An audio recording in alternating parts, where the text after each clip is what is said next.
Hey there everyone, welcome back to Rocky Watches Movies. Today we're kicking things into high gear with a look back at the glamorous, action-packed world of Charlie's Angels.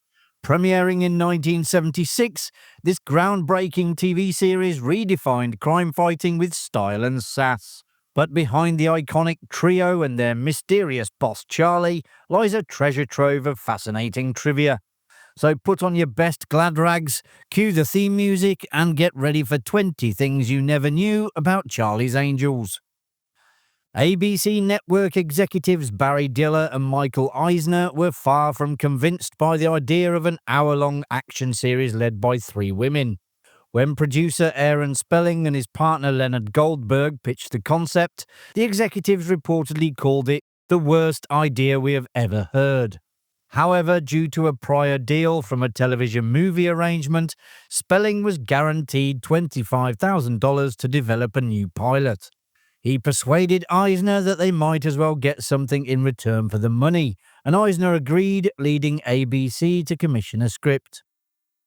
The Alley Cats was the original title proposed by Spelling and Goldberg, with the girls as police detectives called Alison Leland and Catherine.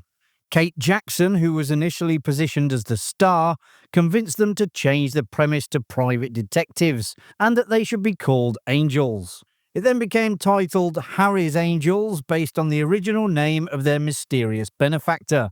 However, when his name was changed to Charlie, to avoid confusion with the detective series Harry O, the show ultimately settled on Charlie's Angels.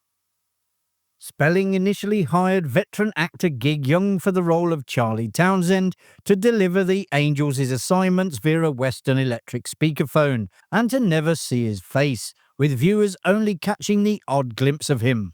But when Young arrived to record his lines, he was drunk. The story then goes, in a panic, Spelling called John Forsyth at 12:30 a.m., pleading with him to step in before the pilot had to be delivered to ABC executives. Forsyth drove to the 20th Century Fox lot in his bedroom slippers to do Spelling a favour, and ended up staying on the show for its entire 5-year run. Before the final cast of Charlie's Angels was set, notable actresses Kim Basinger and Priscilla Presley were among those considered for roles. Kate Jackson was originally cast as Kelly Garrett. However, after reading the script, she expressed a strong desire to play Sabrina Duncan instead. As a result, the role of Kelly Garrett was given to Jacqueline Smith. Farrah Fawcett, also known as Farrah Fawcett Majors, was best known for her ultra-bright toothpaste commercials and for being the wife of the $6 Million Man star Lee Majors before being cast in Charlie's Angels. Although she would soon surpass Kate Jackson in popularity, her main priority remained her marriage. Her contract with Spelling apparently included a clause stating she must finish filming in time to cook dinner for Majors. This story is widespread, but the finishing time differs from 6:30 to 7 p.m, depending on the source. In the late 1970s, Farrah Fawcett Majors decorated more bedroom walls than wallpaper, thanks to her now iconic poster shoot in a red swimsuit, which went on to sell over 12 million copies. The photographer, Bruce McBroom, was a family friend of the Majors and had been hired by ABC to take publicity photos during the filming of the pilot in 1976. Months later, McBroom received a call informing him that Fawcett Majors was the only angel willing to pose for a poster, and she had insisted that he be the photographer. The shoot took place at her home, where she opted to wear the red swimsuit instead of a bikini. This all happened 6 months before Charlie's Angels even aired. In 2009, the swimsuit was donated to the Smithsonian. Charlie was never seen on screen throughout the series, yet ABC repeatedly urged for an episode in which the Angels would finally meet their boss face to face. Producer Leonard Goldberg said that the network often talked about the episode where you got to see Charlie. Every year, they'd say, "Sweeps are coming, let's show Charlie." In the end, producers stood firm and refused to be swayed. The show was a massive success for ABC, easily dominating its time slot and delivering some of the highest ratings the network had ever achieved. However, before the end of the first season, Fawcett Majors announced her departure. Reportedly, the decision was driven by marital issues and a desire to pursue a film career. The producers then filed a $13 million lawsuit and threatened to blackball her career. Eventually, Fawcett was released from her contract on the condition that she would return for 6 guest appearances over the following 2 seasons. Cheryl Ladd was brought in to play her character's sister, Chris Monroe, from season 2 onwards, and the ratings stayed strong. Charlie's Angels stayed true to its promise of glossy entertainment, with viewers almost always treated to the sight of the angels fighting crime in the latest high fashion. Producers spared no expense on the wardrobe, budgeting $20,000 per episode. Even the shoes, which were rarely seen on screen, were designer labels.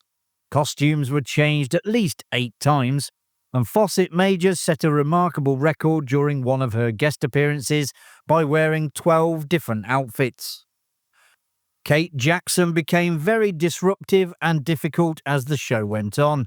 Overshadowed by Farrah, she refused to wear a lot of the wardrobe, insisting on less revealing your glamorous outfits. She would wear her Adidas and tell the director to just not shoot her feet, and once had production shut down so she could leave early to go on a date with Warren Beatty. Some of those behind the scenes thought about quitting the show because of her, and even gave her the silent treatment. Kate also had a frosty relationship with new angel Cheryl Ladd, often refusing to speak to her. She grew very weary of the show's simplistic storylines, and according to the show's director, Alan Barron, had a very exaggerated opinion of her acting abilities, and would let everyone know it. Its demanding shooting schedule forced her to turn down a role opposite Dustin Hoffman in the 1979 divorce drama Kramer vs. Kramer. The part went to Meryl Streep, who went on to win an Oscar for her performance. Reportedly very disheartened, Jackson became even more difficult on set, leading producers to release her before the start of the 4th season. Michelle Pfeiffer was briefly considered as a replacement, but the role ultimately went to model Shelley Hack. To boost interest in the 1979-1980 season featuring new Jackson replacement Shelley Hack, Spelling had the team visit the dock of his hit series The Love Boat to investigate a $5 million stash of stolen artifacts. Although the network hoped for a rating lift with Hack, it never materialized. She became difficult on set and her acting abilities were of a very low standard, so she was written out by the season's end, and she did not take the decision lightly. Tanya Roberts went on to become the 6th and final angel for the show's last season. The producers initially wanted a blonde, a brunette and a redhead for the cast. However, after seeing Jacqueline Smith alongside Kate Jackson and Farrah Fawcett during auditions, they decided to drop the redhead role. It wasn't until 1980, when Tanya Roberts joined the cast, that they asked her to dye her hair red. An all-male spin-off was attempted but completely missed the mark on what made Charlie's Angels so appealing. Spelling created a spin-off called Tony's Boys, introduced through a backdoor pilot during the show's 4th season. It featured 3 men working undercover under the direction of a female Charlie named Tony Blake, played by Barbara Stanwyck. Tony had a friendly rivalry with Charlie and employed a rodeo rider and an athlete among her operatives. Spelling promised a full series if the public took to it, but they didn't. An investigation dubbed Angelgate involved accusations that producers Aaron Spelling and Leonard Goldberg improperly diverted at least $660,000 from Charlie's Angels to Starsky and Hutch, another show they owned, to hide it from investors. But Los Angeles County District Attorney John Van der Kamp determined there was insufficient evidence to press criminal charges, blaming sloppy business practices and convoluted accounting rather than deliberate fraud. The investigation stemmed from concerns raised by Jennifer Martin, a lawyer in ABC's contracts department, who pointed out questionable payments that appeared to be siphoning money away from the rightful investors. Martin was fired by ABC after raising the issue, sparking further controversy. Robert Wagner and Natalie Wood, who were among the affected investors, accepted the audit findings, while writers Ben Roberts and Ivan Goff were not happy and considered filing a civil suit. Cheryl Ladd was the only angel to sing on the show, performing in 2 episodes, Angels in the Wings and Angels in Vegas. She began her entertainment journey with aspirations in music, providing the singing voice for Melody on the animated series Josie and the Pussycats in the early 1970s.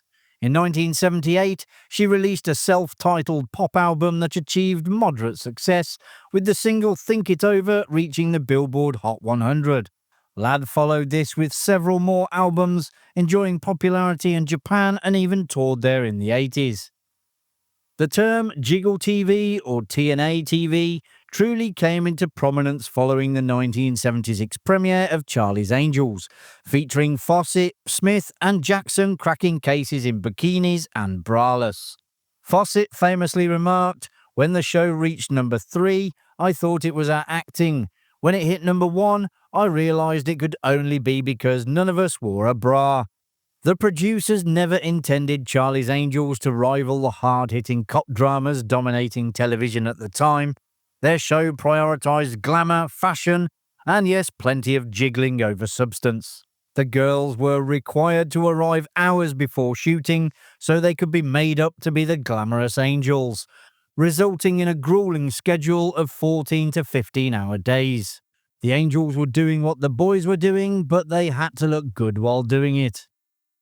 Jacqueline Smith was the only actress to appear in every episode of Charlie's Angels, but also David Doyle, who played John Bosley, and John Forsythe, the voice of Charles Townsend, both appeared, or were at least heard, in every episode.